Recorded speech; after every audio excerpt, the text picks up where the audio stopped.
Hey, good morning Internet!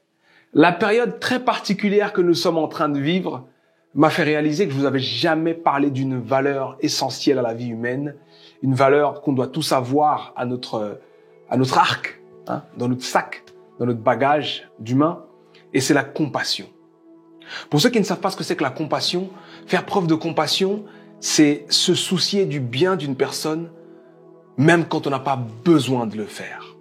Vouloir le bien pour une personne sans forcément y trouver un intérêt autre que le bien de cette personne. La compassion, c'est ça. Et j'ai envie de vous raconter une histoire qui va non seulement vous dire pourquoi c'est si important d'avoir de la compassion, mais aussi vous expliquer ce que c'est que la compassion. C'est l'histoire d'un fermier et de sa femme. Ils ont une petite ferme avec quelques animaux. Ils ont 3 animaux exactement. Un coq, une chèvre et une vache. Et à un moment dans leur vie, la femme se retrouve nez à nez dans le garde-manger avec une souris. Et là, c'est la panique totale. Parce qu'en fait, la femme n'aime pas du tout les souris. Elle a une frayeur des souris. Elle dit à son mari, débarrasse-moi de cette souris, je peux pas dormir comme ça. Et du coup, elle est complètement stressée et tout. Alors son mari, qu'est-ce qu'il fait? Il pose un piège à souris en plein milieu du garde-manger. Et là, l'histoire devient intéressante parce que un soir, la souris arrive dans le garde-manger et elle voit le piège. Et quand elle voit le piège, elle comprend que c'est pas bon pour elle. Elle se dit, ouh là là là là là là, ça sent pas bon du tout. Alors ses poils s'hérissent et elle va vite demander de l'aide. Elle va voir qui? Le coq. Elle dit au coq, coq, s'il te plaît, aide-moi. Va mettre ta patte sur ce truc, t'auras peut-être un peu mal, mais au moins tu vas pas mourir. Moi, si je marche sur ça, je suis morte. Aide-moi. Le coq dit, je suis désolé, ma chère souris, ce problème est le tien, il n'est pas le mien. La souris dit, bon, d'accord. Elle continue à stresser. Elle va voir la chèvre. Elle dit, chèvre, tu as des sabots, tu es grande, tu es forte. Si tu poses ton pied sur ce truc-là, tu auras peut-être mal, mais tu m'auras débarrassé de cette terreur. Parce que moi, si je marche dessus, je meurs. La chèvre dit, c'est ton problème, ce n'est pas le mien. Il faut que tu te débrouilles avec.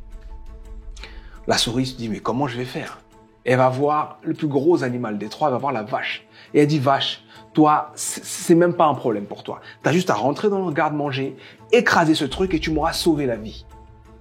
La vache, pareil. Je suis désolé, souris, c'est ton problème, ce n'est pas le mien. Donc la souris panique, mais n'a pas de solution. La nuit suivante, la femme se réveille en sursaut parce qu'elle entend le piège. Bac! Elle se dit, wow, la souris! Elle se lève, elle va vérifier, on a tué la souris, enfin! Et quand elle arrive dans le garde-manger, elle marche sur quelque chose, comme une corde. Elle regarde sur quoi elle a marché. Et en fait, en regardant, elle se rend compte qu'elle a marché sur la queue d'un serpent. Le serpent s'était pris dans le piège à souris. Et elle a à peine eu le temps de regarder que le serpent l'avait attaqué. Paf! Le serpent l'a mordu. Maintenant, elle a du venin dans son corps. Ma chérie, viens vite. Son mari vient, il se rend compte de la chose, il se débarrasse du serpent et il l'emmène chez le médecin le plus proche. C'est un petit village, c'est une ferme, dans un petit village, il y a un seul médecin. Et vu que c'était dans l'ancien temps, il n'y a pas beaucoup d'argent en circulation et tout, et le médecin lui dit, bon, je vais la soigner, il n'y a pas de problème, mais what's in it for me? Tu vas me payer avec quoi? Le gars lui dit, j'ai du manioc, j'ai du riz, j'ai du plantain, j'ai plein de choses. Il dit, non, moi je veux, donne-moi au moins un animal, un truc. T'as pas un poulet? Si, je vais te donner mon poulet. Et aussi simplement que ça, le poulet part chez le médecin et donc le poulet meurt. Le problème de la souris a tué le poulet. On continue. La femme rentre donc chez elle avec son mari. Elle va mieux, mais elle se sent pas bien. C'est comme si la maladie est toujours là. C'est comme si le venin continue à la travailler. Alors ils se disent, bon, les médecins comme ça, c'est pas bon. On va aller voir un médecin traditionnel marabout, genre. On va voir un médecin soigneur avec des herbes et tout. Et le médecin soigneur dit, bon, on peut le faire, on va la sauver et tout, mais il me faut un gros animal, hein. Aussi simplement que ça. Le mari dit, bah, j'ai une chèvre. Et la chèvre part pour essayer de sauver la femme. Et la femme n'est toujours pas sauvée. 2 animaux sont partis. Mais la femme n'est toujours pas sauvée. Et malheureusement, la femme meurt par ce venin qui était allé trop vite dans son corps. Et lorsque le fermier fait les obsèques de sa femme, il faut bien nourrir les gens. Alors la vache, elle aussi est tuée pour nourrir tout ce monde-là. À la fin de l'histoire, il ne reste plus que le fermier et la souris dans cette ferme. La morale de l'histoire, mes chers amis, ce n'est pas que si tu n'aides pas ton prochain, tu vas mourir. Hein. C'est pas ça. La morale de l'histoire, c'est que c'est pas parce que tu n'es pas conscient que en aidant ton prochain, tu t'aides, qu'il ne faut pas l'aider. De ton point de vue, peut-être tu n'as pas besoin d'aider, tu n'as pas besoin de prendre part, tu n'as pas besoin de parler.